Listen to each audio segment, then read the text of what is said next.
I remember someone told me that they ran into a person that they knew from school. And all they remember about the person from school was that the person used to bully them. And it made me think of something. I've never been a bully, but I wasn't a nice girl. Again, which was also a defense mechanism. But I also have memories of being in school and people doing things. It wasn't so much as bullying, but it was other stuff. And to me, I don't have the memory at all. And I don't think of it. And when I see them, I don't think of it. Though I don't see them often, but if whenever throughout life I have saw them, I've never once thought back to that. But here's something I want you to think about when it comes to healing. That particular instance, no, I don't think about situations I went through as a child in school.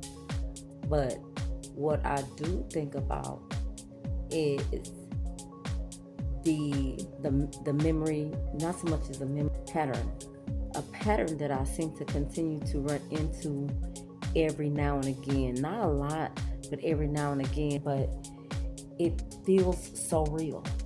It feels so real when it happens. I'm trying to see how I can give you an example. So when I was in school, it was a set of girls. Now, mind you, I came from a small town and we were all pretty much family because we grew up in the same city. It was, black people on one side of town and mostly white folks, or however, whatever races on the other. And so in that little area that we grew up in, we were family, in my mind and in my heart.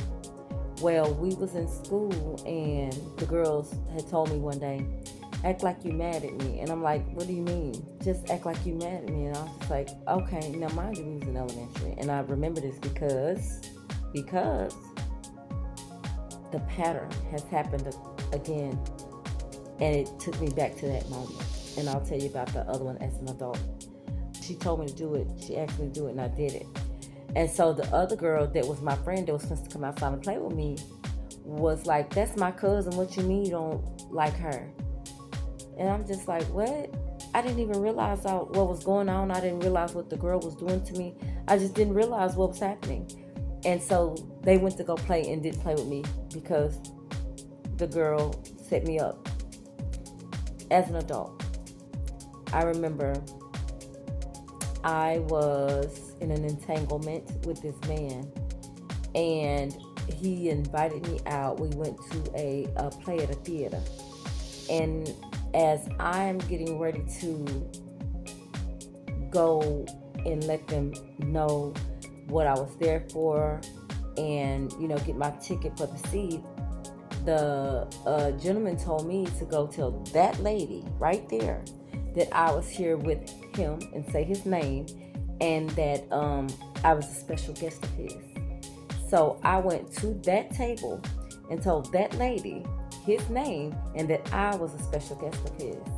And as I told her that I was a special guest of his, she gave me my ticket and immediately got up from her chair. I thought nothing of it. I go on into the theater and I watched the movie that the show, however, where he invited me to come see.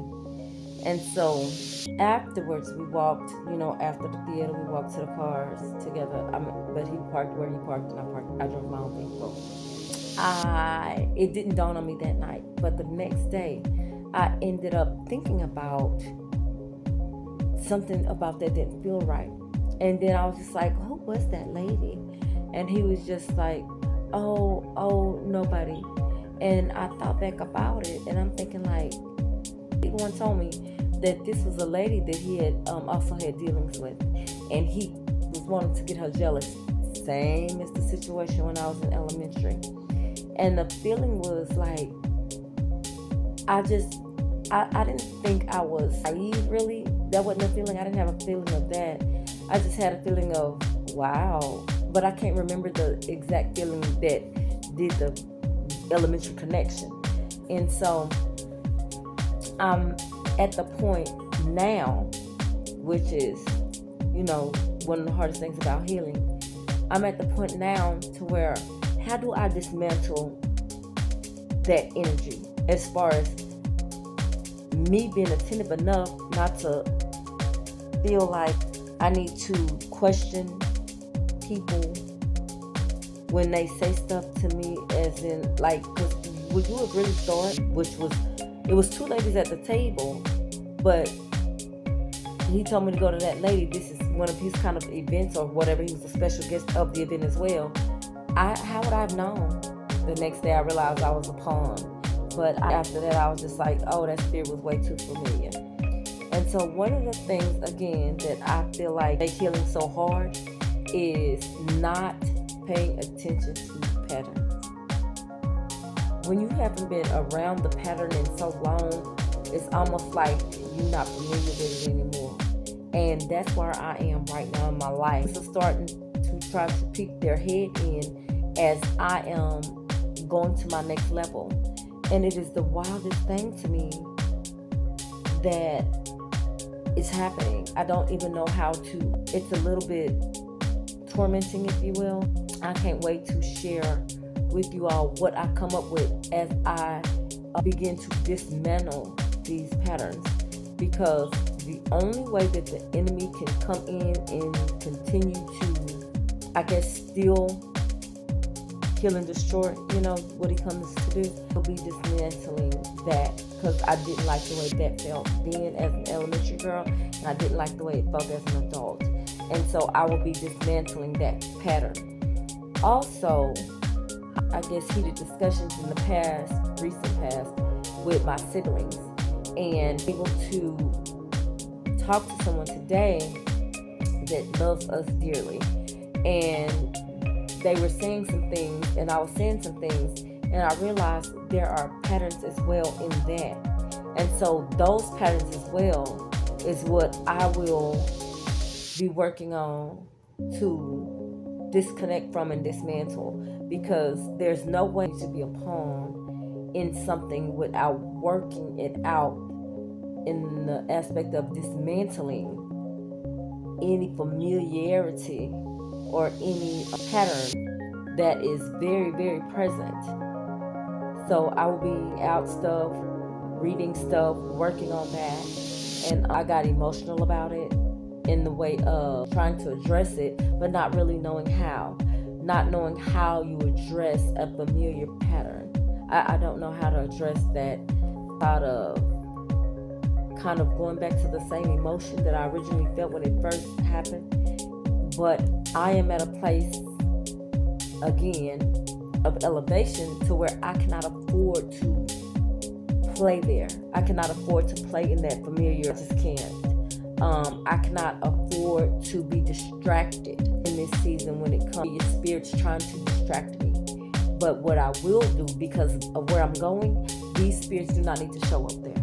And so I will be dismantling them. You have to identify these. When something feels so familiar, you have to dissect it.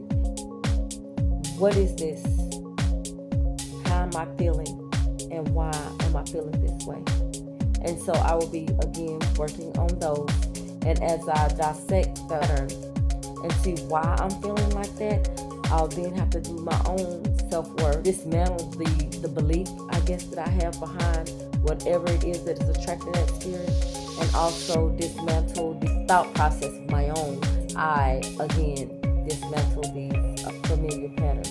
So, again, I am excited about it, and I cannot wait to share the outcome with you in a way more in-depth way, so that if you ever have dealt with this, or you dealing with this, or you're ready to deal with it, you too will know how to do it. It will probably, of course, be in an ebook or journal type of way, but I will definitely be able to share those moments with you and help you dismantle those types of things as well. Because when we don't dismantle those types of familiar spirits and those familiar patterns, it's almost like we're giving it the okay to continue. And so that's where I'm at, and that's what I'm working on. And I really hope and I pray that you all will be very, very attentive to things that peeks its head around in familiarity and pay attention to patterns of things that you know that really came to hurt you, to harm you, to distract you, and that you will know how to do the work because someone else have went through it and have been able to share that with you. And so I love you, and I cannot wait to share this outcome